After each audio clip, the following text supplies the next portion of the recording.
Now, on BBC Two, we build a picture of everyday life in the 14th century in the History File.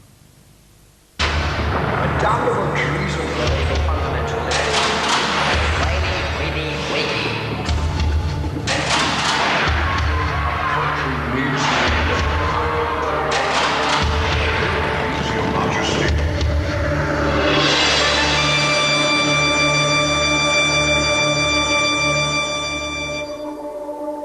Time passes. People's lives change. Famine, war, plague, rebellion, all leave their mark. Even the landscape bears the scars of forgotten generations. The mounds in this field were houses. Hollows in the grass were roads. Broken pieces of squared stone once cornered rooms.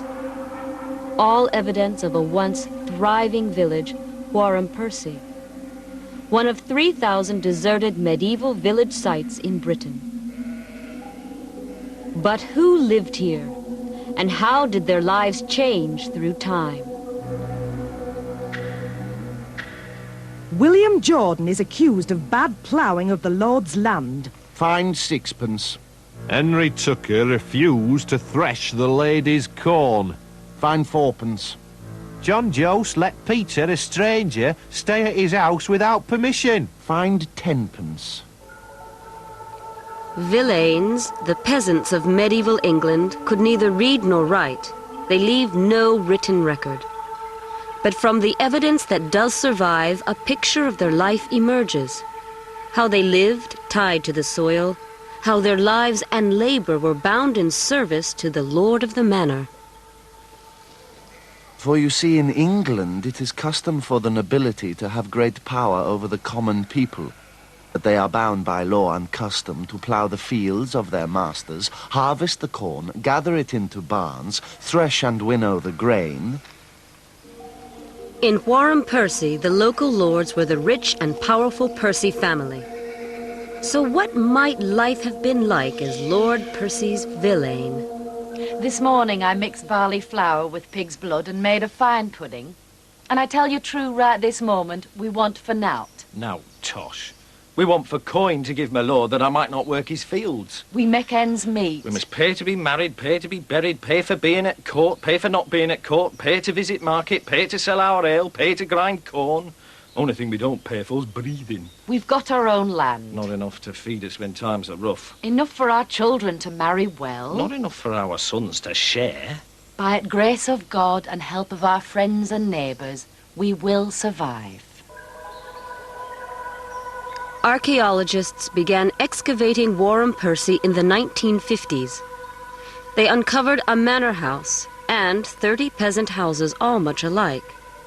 Their researches have enabled reconstructions to be built. These were flimsy structures. Just 2 rooms with floors of earth, roofs of thatch, walls of wattle and daub. Animals lived alongside humans. But whether these were homes or hovels, opinions differ. Like prisoners in dungeons are the poor folk in cottages. They're burdened by their children and their lordship's rent.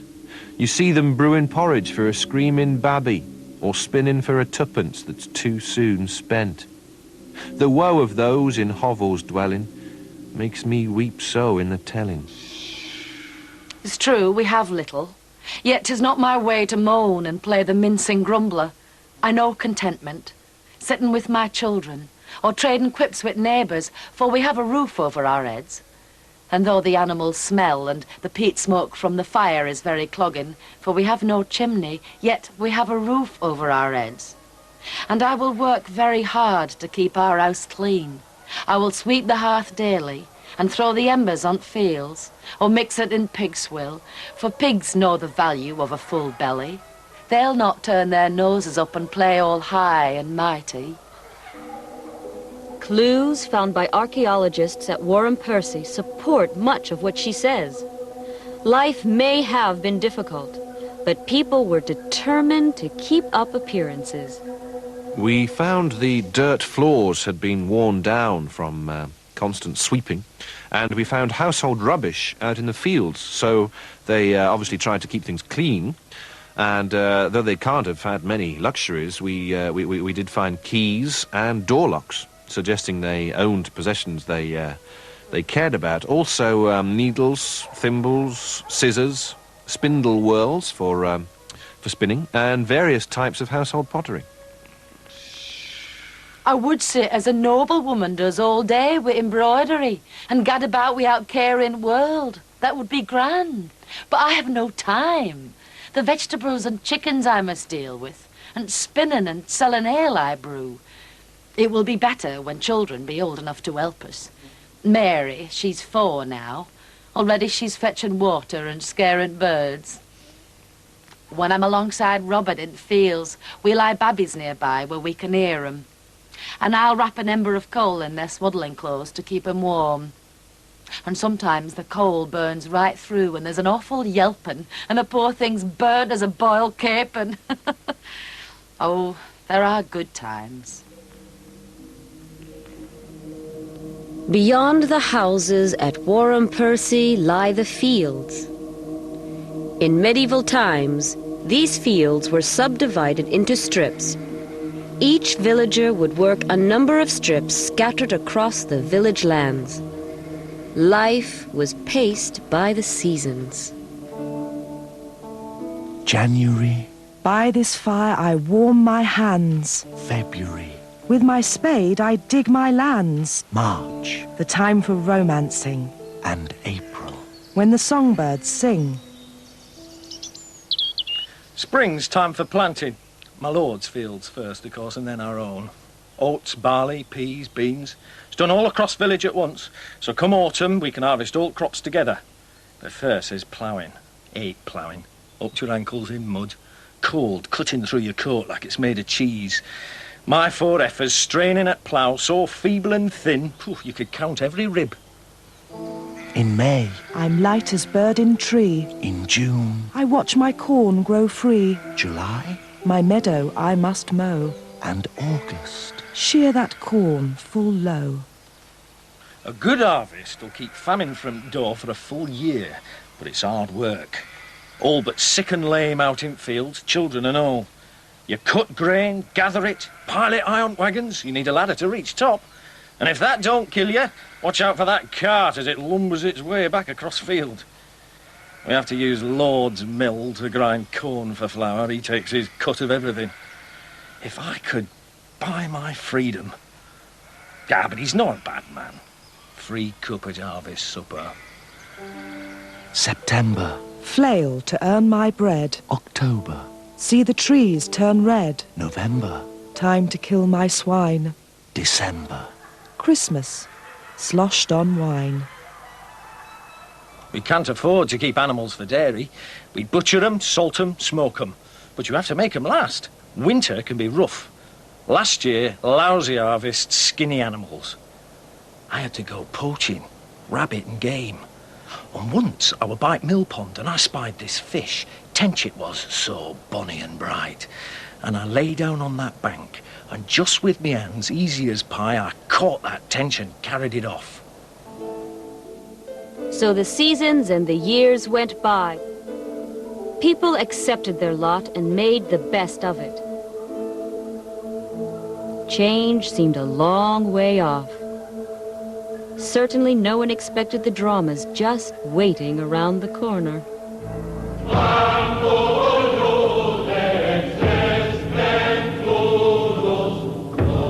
We see death coming amongst us like black smoke. Woe is me, the shilling in the armpit. It is seething, terrible, an ugly eruption which comes with burning haste. The Welsh poet Ewan Gethin, writing in 1349, describing the arrival of the Black Death, bubonic plague.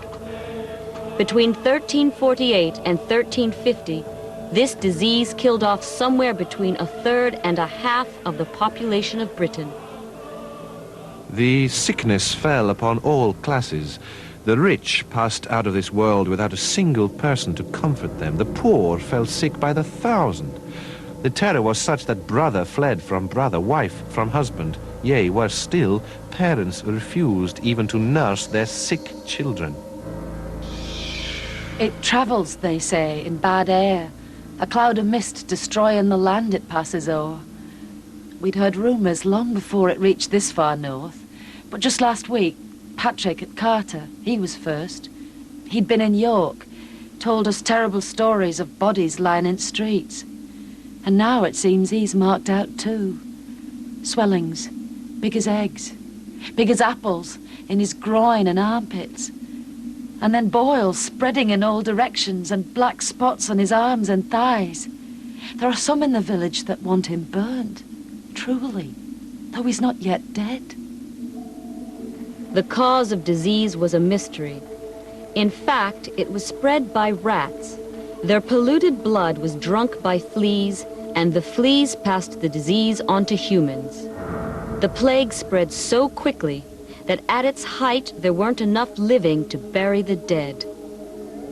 When someone dies, all who see him in his sickness or do business with him or even carry him to his grave quickly follow him there. There is no known means of protection. I must catch myself a toad. You what? A toad. If you put a dried toad on plague sore, it draws venom forth. Just wait a while and it swells up with poison. Must have one handy in case. Oh, I don't think so. It's a curse from God, that's what it is. You can't shift a curse by puffing up some poor toad. You have to ask yourself why we're cursed. Gambling. What could be? I swear to God I'll throw me dice in Myra will. I think it would be better to pray, Robert. I think it would be better to seek confession. I will go tomorrow to priest. Why do you laugh? Priest died. 5th this year. Oh, God. So what effect did the plague have on everyday life? People stayed indoors, ignored their neighbors. Sometimes whole families died at home and no one noticed till the smell of the rotting bodies filled the street. Prices dropped. No one cared about money anymore. Everything was cheap. And sheep and cattle just wandered over the fields with no one to tend them.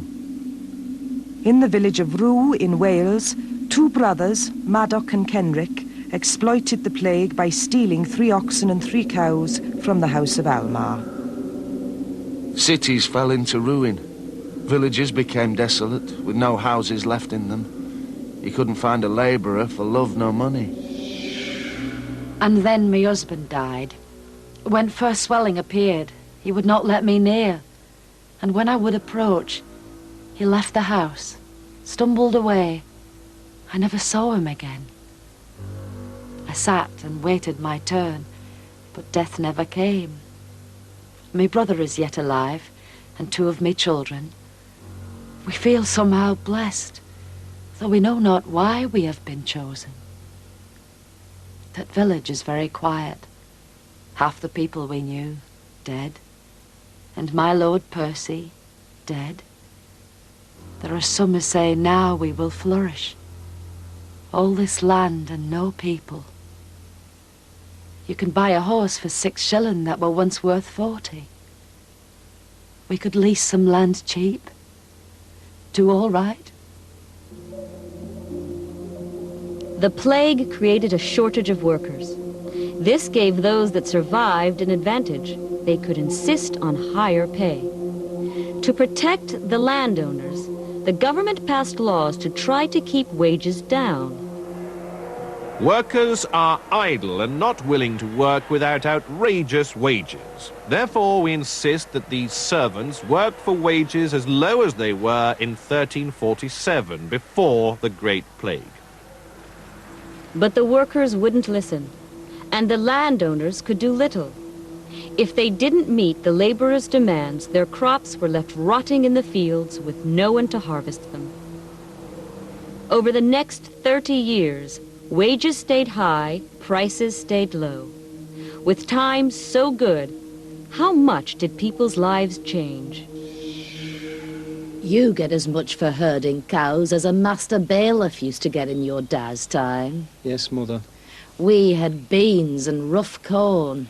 Now it's all meat and wheaten bread and cheese and milk. And our clothes were hodden grey, coarse and undyed. Look at you. Well, times pass. I'd be no man's slave. I will ask a good price because I am a good man. And you're a good woman, Mother. You should not put yourself down and stoop like some dull skivvy. Well, stand up. Yeah, that's right. You owe service to no one. We have bought our freedom. And never forget, in eyes of God, we are equal to King.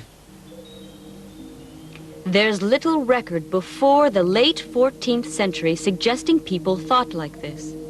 But in the boom years that followed the plague, workers' hopes and confidence had soared. There are accounts of rabble-rousing priests preaching out against the old order, stirring up protest. My friends, England will never be well until we lose this distinction between nobleman and villain. For we are all one. Why are those whom we call lords master over us? Is it not by the sweat of our brows that they keep their position? Why should they dress in velvet? Why should they have good food and grand houses whilst we face the pain of working in the fields in the wind and rain? In the year 1380, King Richard II demanded the payment of a poll tax, 12 pence per head. There was no nationally organized reaction, but throughout 1381, there was violence all over the country. In Frobbing in Essex, a crowd killed the tax collectors and went from village to village, burning down the homes of them that would not join them. In Berners Berwick, the rebels stole their lord's timber, firewood, hay, and they drove their cattle onto his land. In West Mersey, tenants withheld their rents and services. In Felixstowe, all the court records were destroyed. All over country, risings against local lord and priests. It's no greater loathing than for church, wanting tithes year upon year. It's been killings, looting. Oh, it's not a rabble. It's townsfolk, traders, folks with land. Cambridge, records burnt. Salisbury, armed blooming rebellion. Oh, and London, London's peach. Archbishop of Canterbury, no less. Do you mind, your grace, placing your head upon this block? And meanwhile, us Yorkshire boys flattened most of city walls and maked at Storm Castle. Stephen, son of Alice, it is said you came to York in a warlike manner and did assault John de Blacktoft, a skinner, and caused many others grave injury. Have you anything to say? Just, that king is traitor to people. He made promise to set people free and he broke his blooming word and... that's all. You do not deny the charges against you. I have no alternative but to find you guilty and sentence you to be hanged. The Peasants' Revolt failed. Rebels were rounded up and executed the length and breadth of the country. The last record we have of life in Wharram Percy dates from 1517, over 100 years later. A court case. A landlord determined to evict some cottagers. No more villains. But how much had things really changed?